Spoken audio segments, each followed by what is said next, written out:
He wanted us to die. When Daddy was mad, it felt like the whole house reacted. The walls felt closer, and the air got thicker, making it hard to breathe. We learned to stay quiet. Kareem would often disappear to the homes of his friends. I learned how to listen for his footsteps and the sound of beer cans or liquor bottles opening. I didn't know all the reasons he was angry. I imagined it was him slipping further into his addiction, or maybe his latest girlfriend was pressuring him to leave Mama. I only knew that the daddy I loved felt far away, like someone who had left without packing. That day, Mama needed a ride home from work. We only had one car, and Daddy was not allowing Mama to use it. My stomach hurt before we even got in the car. I sat in my seat and pressed my hands together, hoping the ride would be short. Daddy's hands were tight on the steering wheel, and he was biting his bottom lip.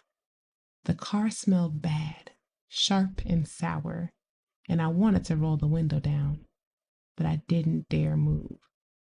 Mama got in quietly, like she was stepping onto thin ice. She turned to Kareem and me and smiled. Her eyes were nervous as she picked up on Daddy's mood instantly. The car felt too small for all of us and too loud even before anyone spoke. The arguing started almost right away. At first, it was whispers, like angry snakes hissing back and forth. Then the voices got louder. Mama sounded scared.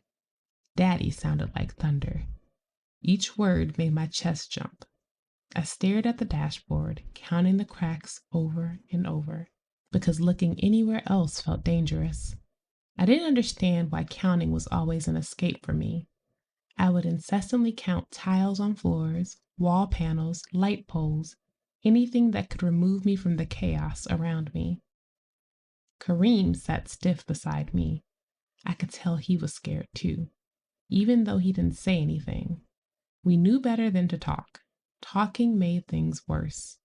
When Daddy was on a rampage, the best option was always silence. Then the car jerked hard. My head snapped forward and my heart felt like it fell down into my shoes. The tires screamed, and that sound still lives in my ears. Daddy said something then, something so terrible my brain didn't want to understand it. He said this was the day we were all going to die. I felt frozen, like my body forgot how to move. The world outside the window blurred as the car went faster. I saw the gas station ahead, solid and scary, and I knew we were headed straight for it. I remember thinking very clearly, I don't want to die. I'm not ready. Mama screamed his name. Her voice sounded broken. There was no seatbelt to hold us in place as the car rushed forward. Everything was noise and fear and shaking. I thought this was the last thing I would ever feel. But Mama didn't give up. She threw herself across the seat and grabbed the steering wheel with both hands. Kareem moved too, fast and brave, reaching with everything he had.